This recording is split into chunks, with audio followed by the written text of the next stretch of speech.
Bismillahirrahmanirrahim. Assalamualaikum warahmatullahi wabarakatuh. Kita nak bercerita tentang perjalanan umrah. Bagaimana kita nak faham perjalanan umrah. Perjalanan umrah ni tak dapat lari daripada 5 perkara sebenarnya. Pertama, niat ihram seperti yang kita lihat. Kedua, tawaf di Baitullah Kaabah. Ketiga, sa'i antara Safa dan Marwah. Keempat, tahallul. Dan kelima adalah tertib.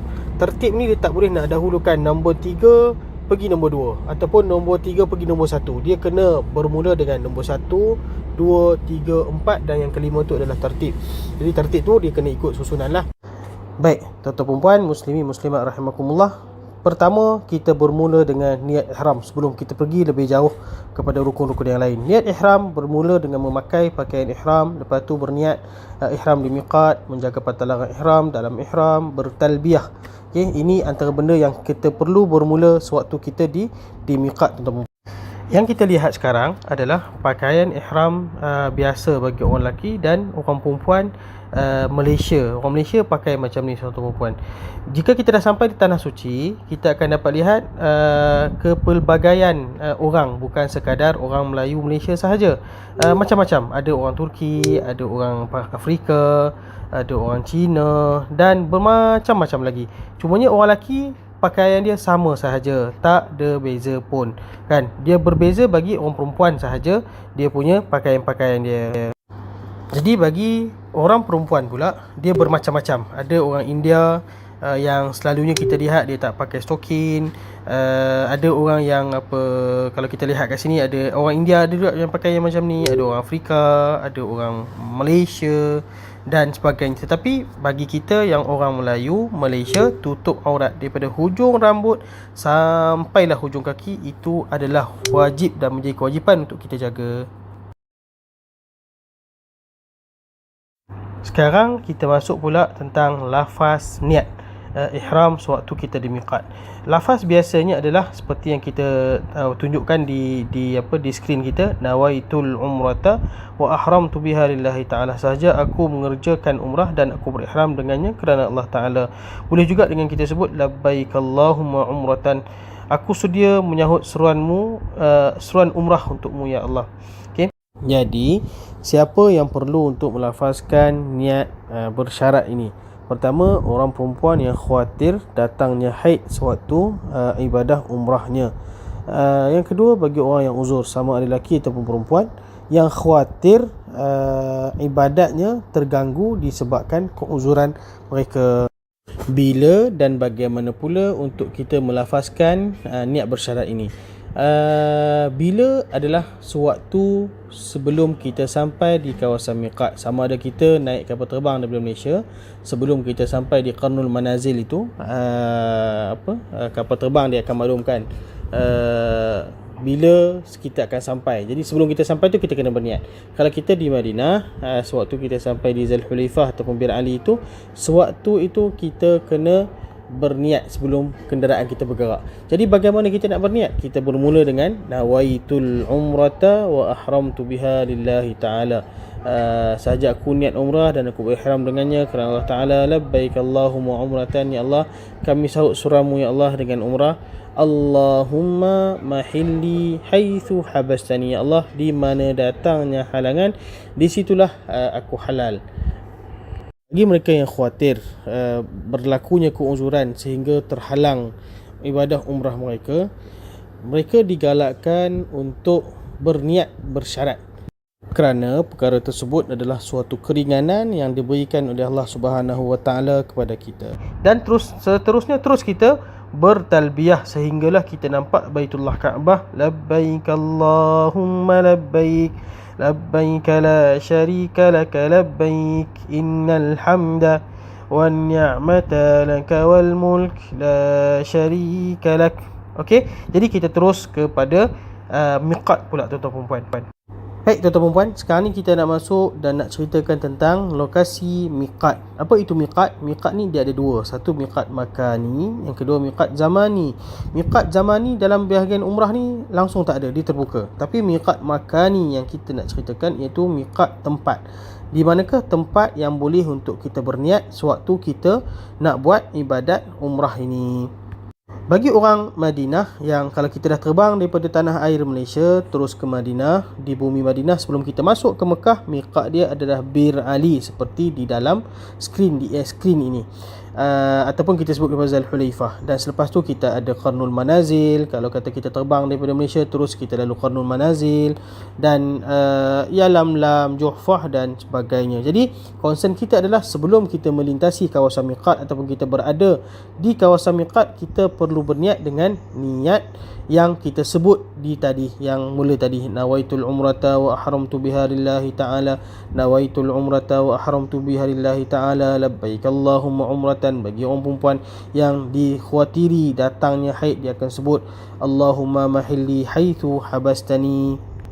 Alhamdulillah tuan-tuan perempuan, kita bayangkan kita dah selesai di kawasan miqat dan selepas tu kita dah sampai di hotel, dah letak barang di hotel, sampailah kita di dataran Kaabah. So selalunya memang kita akan letak barang di hotel dulu dan selepas tu kita akan terus turun di dataran Masjidil Haram sebelum ke dataran Kaabah. Di depan kita ni adalah Zamzam Tower dan di sebelah dia tu adalah Safwah Tower yang warna kuning itu. Itu adalah hotel-hotel yang kita duduk, tuan-tuan perempuan. So tuan-tuan perempuan tak perlu risaulah kan, sebab pintu satu ni depan kita saja. Pintu depan kita ni yang betul-betul depan kita ni adalah pintu King Abdul Aziz, King Abdul Aziz Gate, pintu nombor 1, pintu yang paling dekat dengan untuk masuk Kaabah. Bila kita sampai di dataran Kaabah, mutawif akan bercerita tentang keadaan sebelum kita masuk ke dalam kawasan Kaabah.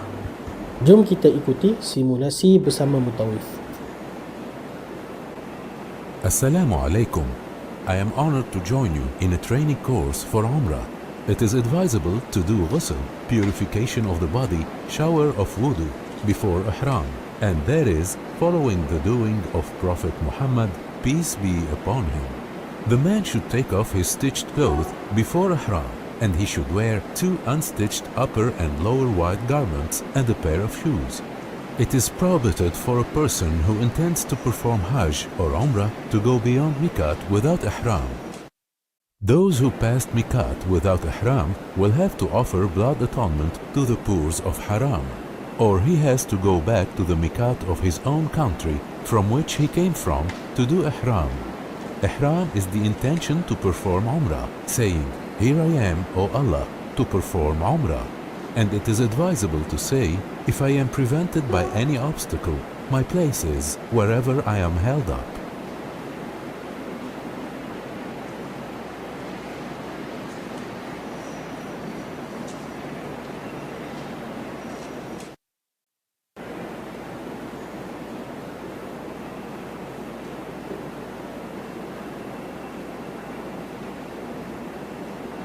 When entering the Holy Mosque, he enters with his right foot and says, "In the name of Allah, and peace and blessings be upon the Messenger of Allah. O Allah, forgive my sins and open me the gates of your mercy. I seek refuge in Allah the Almighty and His noble face and His eternal power from the accursed devil." When you see the Kaaba, you cut off the Talbiyah and you can start Tawaf, circumambulate. Before starting Tawaf, it is sunnah to uncover the right shoulder throughout Tawaf. This is called ittiba, by baring the right shoulder and placing the 2 ends of the rida, upper garment, on the left shoulder.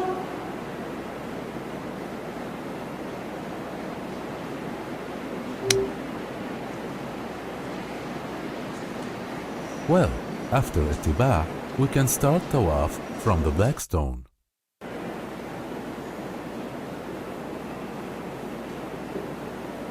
This is the black stone. When it is possible, it is sunnah to kiss the black stone and say, "In the name of Allah, Allah is the greatest."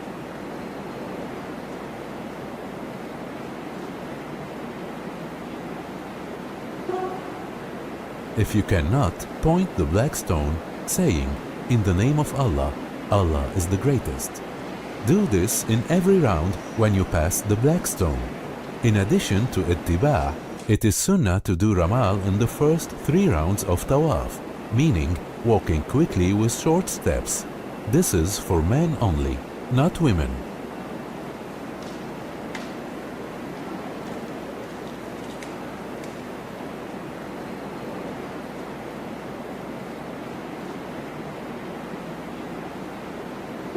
In the rest of his tawaf, he should recite whatever he likes of dhikr, dua, and Quran.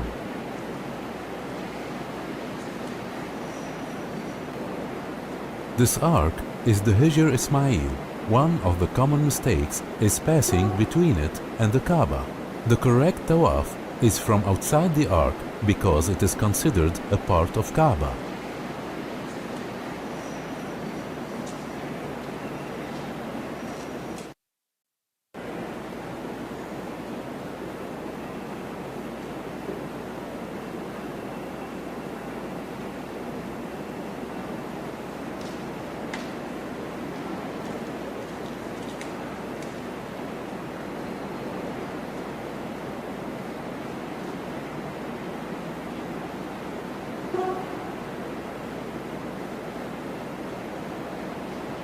This corner is the Yemeni corner, Al-Rukn al-Yamani, which is the third corner after the black stone.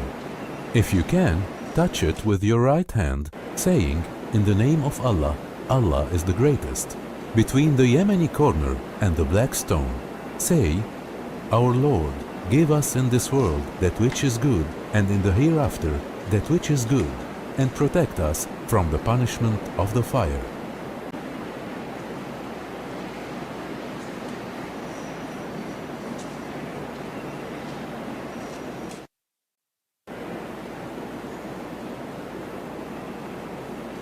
This is the first round. After the completion of the first 3 rounds, he repeats his ihram as it was before ittiba'. Baiklah, tuan-tuan perempuan, sebentar tadi sudah dibawa untuk simulasi tawaf secara virtual bersama mutawif sebentar tadi. Jadi kita pergi satu persatu pula. Tuan-tuan perempuan, bila tuan-tuan masuk, tuan-tuan akan nampak lampu hijau di belah kanan, dan di belah kiri kita adalah penjuru Hajarul Aswad, iaitu tempat bermulanya tawaf. Okay, jadi bila kita pusing, kita kena ikut yang arrow merah tu lah, daripada putih tu bermula sampailah kita pusing, sampailah kita jumpa tempat Hajar Aswad, iaitu ataupun kita sebut sebagai lampu hijau di belah kawasan kanan masjid itu. Okay, jadi kita tengok kita ada nampak penjuru Hajar Aswad. Lepas tu kita tahu multazam. Multazam ni tuan-tuan adalah antara pintu Kaabah sampai Hajarul Aswad. Jadi itu adalah multazam, tempat mustajab doa. Okay, lepas tu kita akan tahu apa penjuru Iraqi, penjuru Syami, penjuru Yamani, dan sewaktu penjuru Yamani itulah yang kita nak kena baca Rabbana atina fid dunya hasanah wa fil akhirati hasanah wa qina azabannar. Maqam Ibrahim adalah tempat untuk kita solat selepas kita habis tawaf, iaitu solat sunat tawaf. Baik tuan-tuan perempuan, sekarang ni kita nak tahu tentang perbuatan Nabi ketika tawaf. Kita masuk ke tawaf tu, kita nak buat apa? Allah sebut dalam Al-Quran, wal-tawafu bi baitil atiq.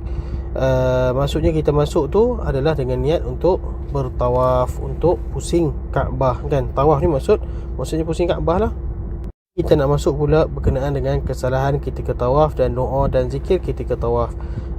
Pertama, antara kesalahan ketika tawaf adalah terkejar-kejar mengikut mutawif, suami ataupun kawan. Kita kena tahu kita tawaf ni lillahi ta'ala. Kita ikut tetapi bukanlah mengejar mereka sahaja.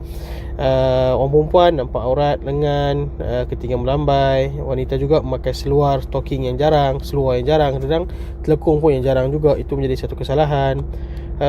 Asyik membaca doa dan aurat terbuka, menyentuh Kaabah, kelambu Kaabah, Syazrawan, Hijr Ismail ketika sewaktu tawaf tu sendiri. Okay? Belum cukup 7 pusingan, terus sa'i dan tahallul. Asyik mengambil gambar dan melayani telefon. Jadi kita jauhkan kepada perkara-perkara yang lara ini, yang sia-sia ini. Antara doa ketika tawaf iaitu daripada rukun Yamani sampai Hajar Aswad, seperti kita sebut Rabbana atina fid dunya hasanah wa fil akhirati hasanah wa qina azabannar. Itu sahaja yang warid yang Nabi SAW baca. Waktu-waktu lain, tempat-tempat lain terbuka kepada kita untuk apa yang kita nak baca kan. Sebab tu kita sebut bacalah doa, Quran, zikir dan sebagainya. Syarat sah tawaf. Jadi sebelum kita buat ibadat tawaf, kita masuk kepada rukun tawaf, kita kena tahu syarat-syarat sah tawaf. Pertama adalah suci daripada hadas, kecil ataupun besar, dan kita punya baju, kita punya badan kita kena clear, tak boleh ada najis, dan suci daripada hadas. Kedua, menutup aurat dengan sempurna bagi orang lelaki daripada pusat sampai ke lutut, bagi orang perempuan daripada hujung kaki sampailah hujung rambut, itu adalah aurat. Sebab tu kita tak boleh nak pakai baju-baju yang jarang dan sebagainya, stoking yang jarang, telekung yang jarang. Jadi kena pastikan benda tu. Bahu di sebelah kiri, bahu kanan kita buka, bahu di sebelah kiri, bahu kanan kita buka. Sewaktu kita nak buat tawaf. Lepas tu bertujuan tawaf, tidak bertujuan selain daripada tawaf. Tawaf ni adalah 7 kali pusingan di dalam Masjidil Haram. Maksudnya bukan di luar kawasan Masjidil Haram, di dalam Masjidil Haram, dan dari Hajar Aswad dan berniat tawaf. Maksudnya kita bermula daripada Hajar Aswad dan niat kita tidak lain tidak bukan adalah untuk tawaf semata-mata, bukanlah untuk tujuan lain nak tangkap gambar dan sebagainya. Itu penting sangat-sangat. Sebab tu ibadat ini dia ada syarat-syarat sah yang perlu kita jaga, tuan-tuan perempuan. Keadaan macam yang kita tengok ni memang tak ramai lah kan. Jadi kita sama-sama tawaf insya-Allah taala. Kita bermula daripada Hajarul Aswad. Kita sebut bismillahi Allahu akbar, kita angkat tangan dan kita berjalan. Okey, tuan-tuan perempuan yang belum, kalau boleh ikut saya, bismillahi Allahu akbar, dan selepas tu kita berjalan untuk pusing Baitullah Kaabah. Okey, sambil-sambil kita berjalan dalam satu doa, Allahumma imanan bika wa tasdiqan bi kitabika wa ittiba' sunnati nabiyyika Muhammad sallallahu alaihi wasallam. Jadi dalam pusingan-pusingan yang ada, kita nak baca doa-doa dan sebagainya. Sebab tu kita perlu bersedia dengan doa-doa daripada tanah air untuk kita berdoa di tanah suci. Sebab tu kalau buku umrah kita dah sediakan pusingan pertama apa nak baca daripada Al-Quran dan Sunnah, dan kita buat helaian-helaian kosong untuk tuan-tuan perempuan tulis doa-doa yang tuan-tuan perempuan hajatkan untuk didoa di sana. Okay, jadi kita terus berjalan. Kita berlari. Kalau 3 pusingan pertama kita lari-lari anak sampailah kita sampai ke rukun Yamani. Kita kena ingat sunnah untuk kita baca Rabbana atina fid dunya hasanah. Ni bila kita dah sampai ke rukun Yamani, andai boleh di rukun Yamani kita sentuh, kita bismillahi Allahu akbar, kita sentuh. Andai tak boleh sentuh, kita jalan saja, kita baca Rabbana atina fid dunya hasanah wa fil akhirati hasanah wa qina azabannar, sehingga kita sampai ke Hajarul Aswad. Kita baca bismillahi Allahu akbar, dan selepas itu kita teruskan untuk cukupkan 7 pusingan tawaf untuk kita cukupkan syarat sah tawaf kita. Baik tuan-tuan perempuan, jadi bila kita tengah pusing, bolehkah kita berjalan ke arah Kaabah seperti yang dibuat di skrin ini? Pergi sentuh Kaabah, pergi ke Multazam, lihat atas, berpusing daripada pusing-pusing lah, tengok-tengok takat gambar dan sebagainya. Ini menjadi kesalahan tuan-tuan perempuan. Tidak boleh untuk kita buat. Dan bila kita buat, pusingan ini terbatal automatik tuan-tuan perempuan. Okay? Bila terbatal, kita perlu pusing balik, kita perlu berundur, pusing balik dan mulakan kembali pusingan itu. Okay? Jadi kalau kita tengok, kita jalan lagi, jalan-jalan, tengok-tengok, Hijr Ismail pula terbuka. Kita pun masuk ke Hijr Ismail. Kan? Masuk Hijr Ismail. Bukan senang nak masuk Hijr Ismail. Hijr Ismail ini adalah salah satu kawasan yang di dalam Kaabah sebenarnya. Tetapi kita tengok peluang masuk, kita masuk seperti hamba Allah ini. Masuk, kita pun masuk, tengok dalam, oh cantiknya, tengok belah atas, pusing kiri dan kanan. Perbuatan ini juga membatalkan pusingan tawaf yang sedang kita lakukan. Jadi tidak boleh untuk kita lakukan sedemikian rupa. Okey, kita masuk, kita solat dulu, kita keluar balik kita ni kan, tu pusingan itu terbatal. Jadi kita kena mula balik di tempat yang sebelum kita lakukan kesalahan ini. Okey, walaupun kawasan ini kosong, lapang dan sebagainya, ianya tidak dikira sebagai satu tawaf, satu pusingan. Jadi tadi kita dah keluar daripada Hijr Ismail, kita nak mulakan balik kita punya pusingan. Jadi tak bolehlah mula pusingan ni balik. Pusingan ini tadi perlu dimulakan semula daripada tempat dia berhenti. Kalau kita tengok kesalahan dia tadi, eloklah dia bermula daripada Hajarul Aswad kembali. Kan ada juga pertanyaan, boleh tak tiba-tiba nak berlari, tiba-tiba nak berjalan? Tak ada masalah. Tapi ikut sunnahnya, 3 pusingan pertama itulah sunnahnya untuk berlari-lari anak. Disebut sebagai ar-ramal. Okey. Dan pusingan lain tu kalau nak lari dia tak dapat pahala pun. Okey, jadi tuan-tuan dan puan, 3 pusingan pertama saja lari-lari anak, pusingan lain tu tak perlu nak berlari pun tuan-tuan dan puan, tapi kena menjaga dia punya adab sunnah dan kaifiat dia. Jadi kita sudah selesai penerangan secara virtual, bagaimana nak buat umrah, juga penerangan secara slide untuk memudahkan para tetamu Allah Subhanahu Wa Taala untuk faham point by point. Alhamdulillah. Jadi di simulasi ketiga ini kita nak tawaf secara real dengan ramai-ramai orang yang berada di kawasan tawaf. Mari kita mulakan. Kita baca Bismillahi Allahu Akbar. Okay, Bismillahi Allahu Akbar. Allahumma imanan bika wa tasdiqan bi kitabika wa ittiba' sunnati nabiyyika Muhammadin sallallahu alaihi wasallam. So kita bermula dengan istighfar. Astaghfirullahalazim allazi la ilaha illa huwal hayyul qayyum wa atubu ilaih. Astaghfirullahalazim allazi la ilaha illa huwal hayyul qayyum wa atubu ilaih. Astaghfirullahalazim allazi la ilaha illa huwal hayyul qayyum wa atubu ilaih. Jadi santai-santai sambil-sambil kita beristighfar, sambil-sambil kita baca doa. Okey, kita doa. Kalau kata tuan-tuan perempuan peluang untuk pergi September, Oktober, waktu-waktu awal-awal, sampai di sana keadaan sini lapang, kita doa juga, Allahumma inna na'udzubika minal barasi wal jununi wal juzam min sayyi'il asqam. Allahumma adfa' 'anna al balaa'a wal wabaa'a wad dharraa'a wal jalazila wa su'al mihan ma zahara minha wa ma batan. Sampailah kita nampak rukun yang mana, kita terus balik baca, Rabbana atina fid dunya hasanah wa fil akhirati hasanah wa qina azabannar. Rabbana atina fid dunya hasanah wa fil akhirati hasanah wa qina azabannar. Rabbana atina fid dunya hasanah wa fil akhirati hasanah wa qina azabannar. Kita ulang sehingga kita jumpa Hajarul Aswad semula dan baca Bismillahi Allahu Akbar. Allahumma imanan bika wa tasdiqan bi kitabika wa ittiba' sunnati nabiyyika Muhammadin sallallahu alaihi wasallam. Jadi tuan-tuan perempuan, kita kena bayangkan kita terus untuk buat tawaf sehingga habis 7 pusingan, sehinggalah habis keadaan seperti biasa. Kena ingat 3 pusingan pertama kita ramal lari-lari anak bagi orang lelaki, dan orang perempuan jalan seperti biasa. Dan sekarang kita kena bayangkan tempat yang sama kita berjalan sehinggalah habis 7 pusingan. He circumambulates 7 rounds around Kaaba as we mentioned. After finishing tawaf, it is advisable to pray behind the standing place of Ibrahim, Maqam Ibrahim.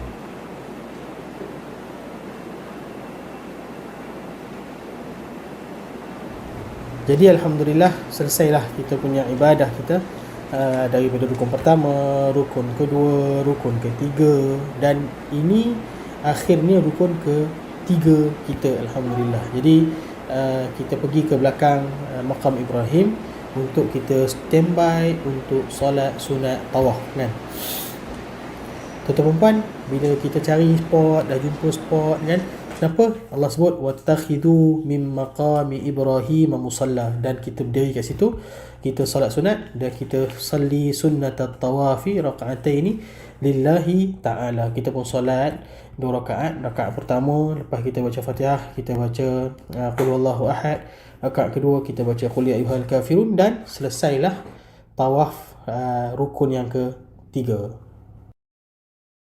Alhamdulillah, kita sudah selesai tentang penerangan rukun pertama dan kedua, iaitu niat di miqat serta tawaf di Baitullah Kaabah. Nantikan part kedua kita punya video, iaitu rukun ketiga, sa'i antara Safa dan Marwah, tahallul dan tertib. Semoga bermanfaat kepada semua, insya-Allah. Assalamualaikum.